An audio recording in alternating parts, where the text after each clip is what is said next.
Bismillahirrahmanirrahim. Alhamdulillahi rabbil alamin.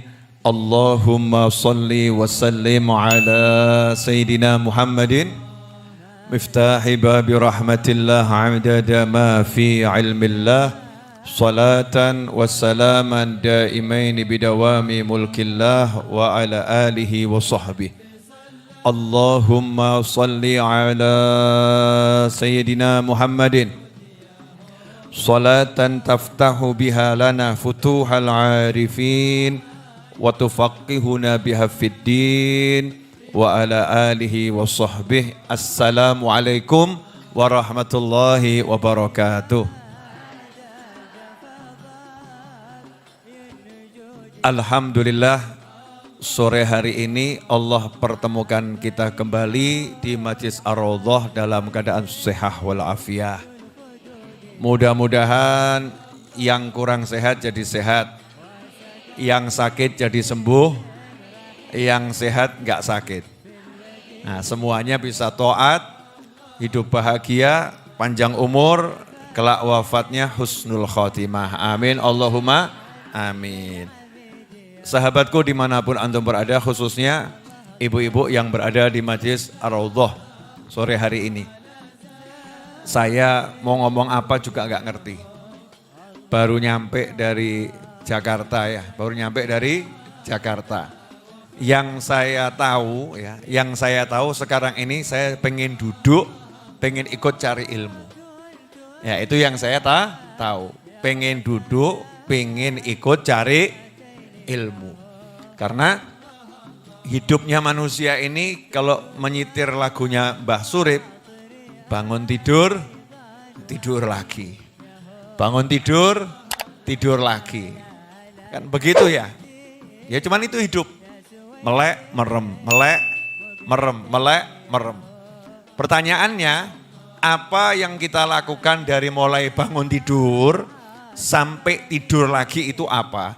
Karena yang terjadi di antara bangun tidur sampai tidur lagi, itulah yang sedikit banyak dengan izin Allah Ta'ala menentukan kita itu bahagia dunia, bahagia akhirat, atau sengsara dunia, na'udzubillah min dzalik, dan sengsara akhirat.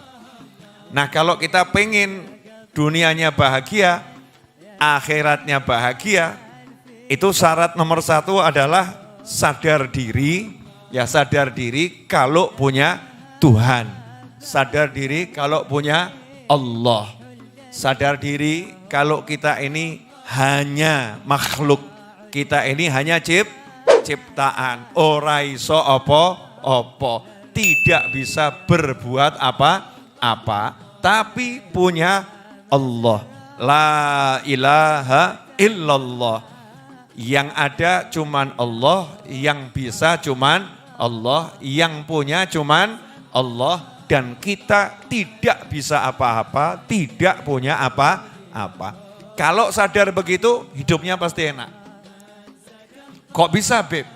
Sadar begitu, hidupnya pasti enak. Contoh, pagi-pagi bangun gak punya uang. Enak atau gak enak?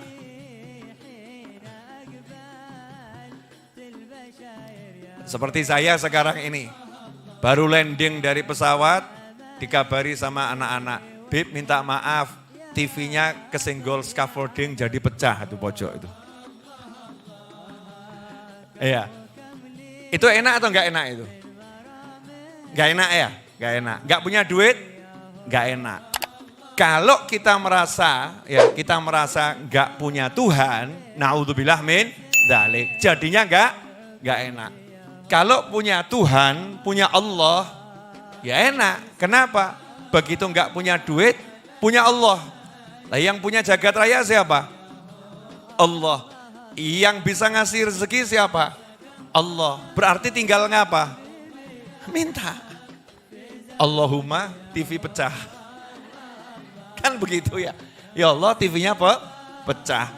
Kesian ibu-ibu yang di pojok sana lihatnya semerawut ya. Retak. Allahumma TV-nya pecah. Minta sama Allah Subhanahu wa ta'ala. tugasnya minta. Allahumma nggak punya uang, ya Rob berilah uang. Minta duit ya Allah. Itu tugas kita, minta sama Allah subhanahu wa ta'ala. Nah kira-kira dikasih nggak sama Allah? Pasti dikasih. Pasti dikasih. Cuman ya jombo arep-arep. Ya, kamu arep-arep ini bahasa Jawa ya. Kalau bahasa Indonesianya, jangan kamu tunggu. Yang nunggu-nunggu itu tandanya nggak percaya. Nunggu-nunggu itu tandanya ragu. Kalau mau doa itu kabul, syaratnya harus percaya. Yakin. Nah, itu baru sama Allah dikasih betul. Nah kamu nggak yakin kok. Kalau yakin dikasih betul. Nah yakin itu ciri-cirinya apa? Orang ngarep. Nggak nunggu, melanjutkan aktivitas. Nggak punya uang, tapi kan ya usaha ikhtiar. Minta sama Allah, mulai ikhtiar. Melakukan hal-hal yang halal, yang bisa dilakukan. Betul seperti itu? Apapun itu, mau sehat. Ya Rob, saya sakit, beri saya kesehatan, kesembuhan. Mulai melakukan yang bisa dilakukan. Entah minum wedang jahe, entah minum madu, ya, entah minum jeruk. Lakukan yang dilakukan. Allah ngasih enggak? Pasti dikasih. Nah, nomor satu apa yang dikasih buat orang yang percaya sama Allah? Nomor satu apa? Ayo, tahu enggak? Kalau percaya sama Allah, yakin sama Allah, enggak punya duit, angkat tangan. Allahumma beri saya rezeki berlimpah. Nomor satu apa? Karena percaya, hatinya tenang. Pikirannya tenang. Gak usah dipikir, udah diurus sama Allah. Tugas saya adalah melanjutkan pekerjaan. Contoh yang paling gampang.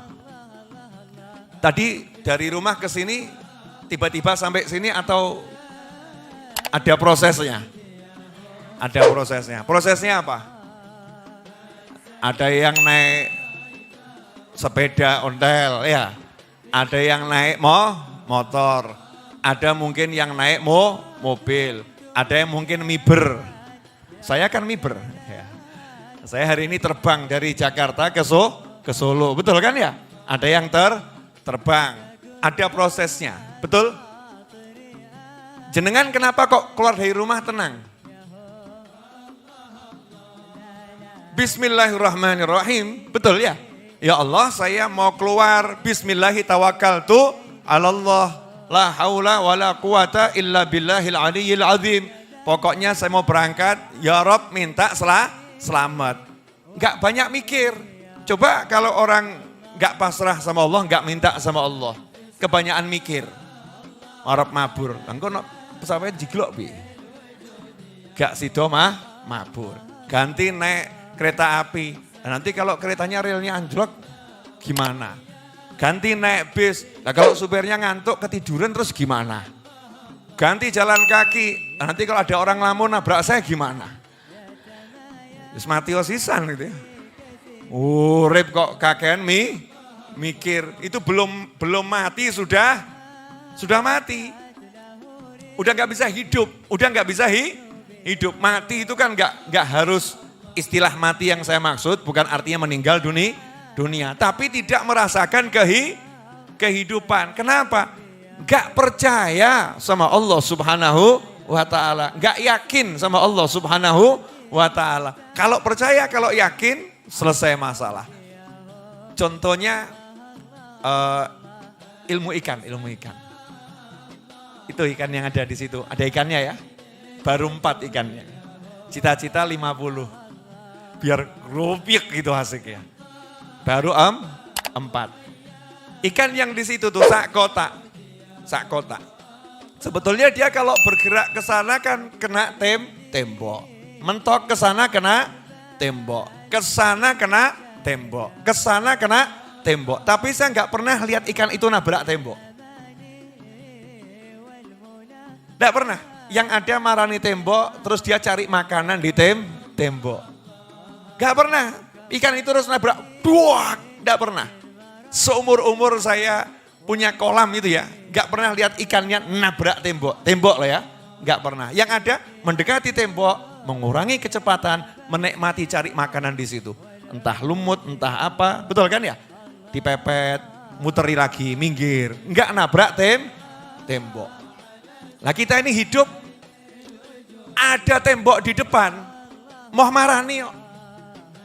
Terus orang mungkin neng kono nggak mungkin dapat sesuatu di sana. Deketi tembok aja nggak berani. Paham maksud saya tembok?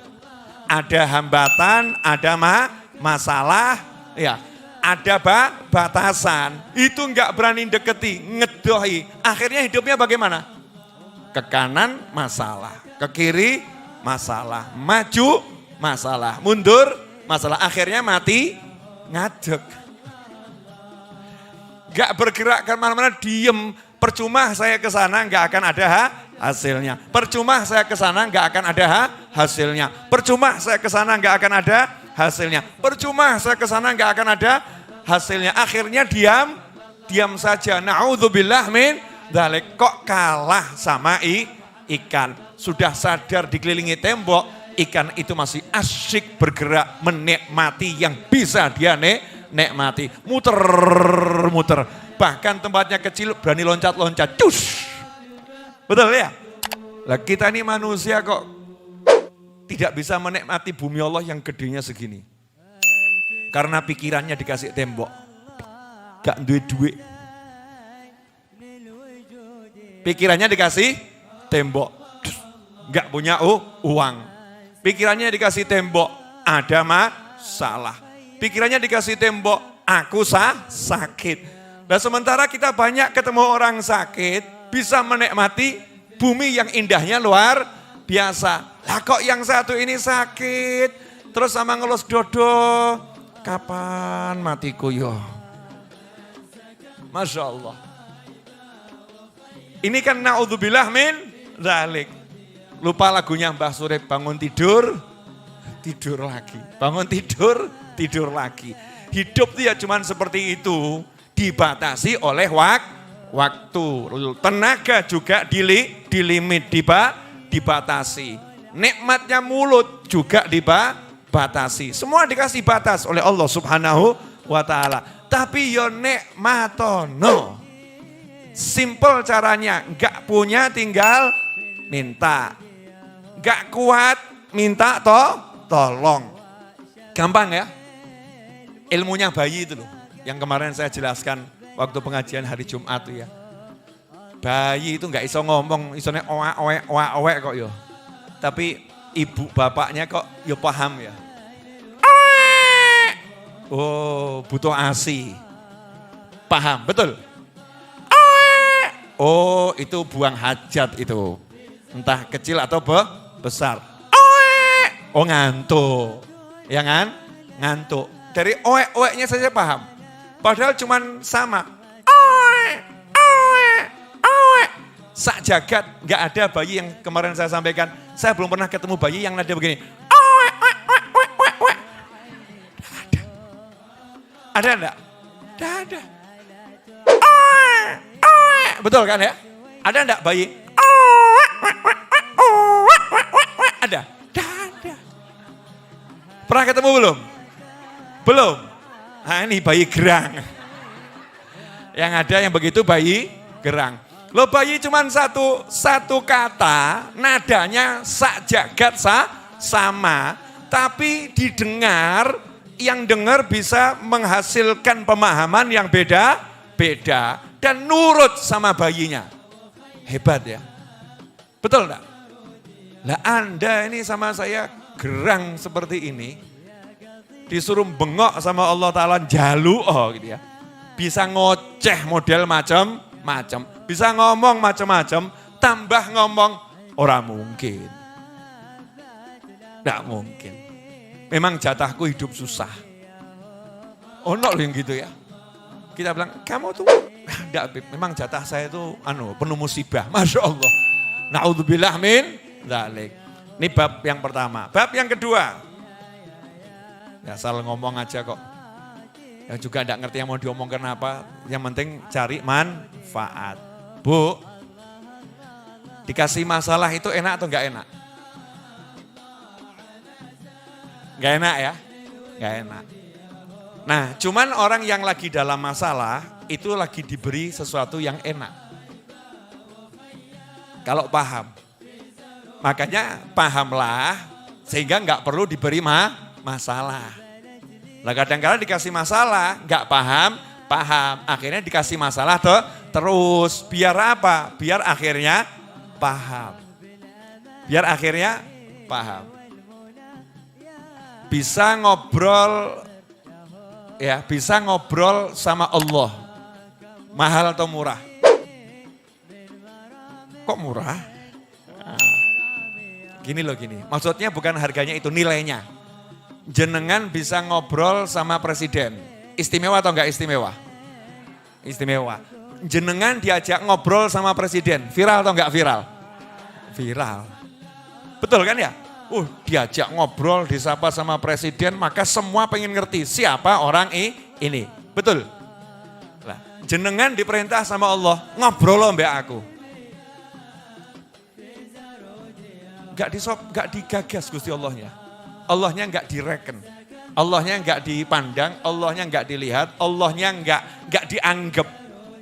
Ruwet sama dunia, dipanggil lagi sama Allah. Ngomong mbak aku. Ayo bicara sama aku. Sebetulnya yang butuh bicara sama Allah siapa? Siapa kita? Kan sebetulnya gak pantas ya. Sebetulnya gak pantas, karena maha pemurahnya Allah, maha dermawannya Allah, maha penyayangnya Allah, ngomong sama aku, ngobrol lah sama aku. Kita loh ini ya kita. Tetap gak paham-paham. Akhirnya sama Allah dipaksa. Berarti Allah kalau maksa ini sayang atau gak sayang?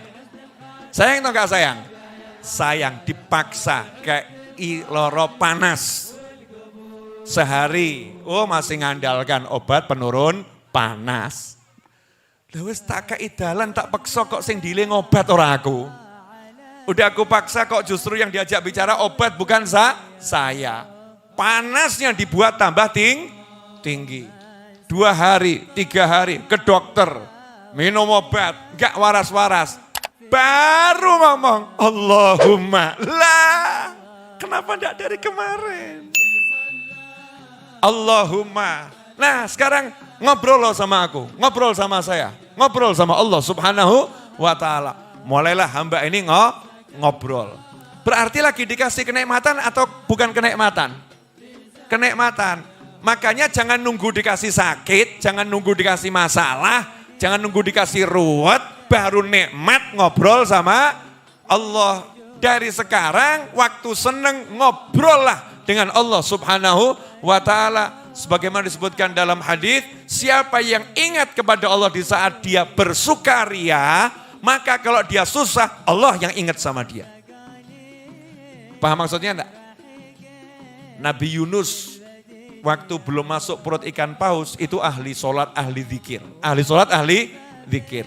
Masuk perutnya ikan paus, yo tetap zikir, sama Allah diingat, dijaga di perut ikan paus itu, jangan sampai satu kulitnya pun kena luka, jangan sampai satu dagingnya pun disenggol oleh giginya ikan paus, jangan sampai kelaparan di dalam perut ikan paus, dijaga sama Allah subhanahu wa ta'ala. Kenapa dijaga? Waktu senang ngobrol sama Allah, maka waktu susah Allah jaga dia. Enak atau enggak enak?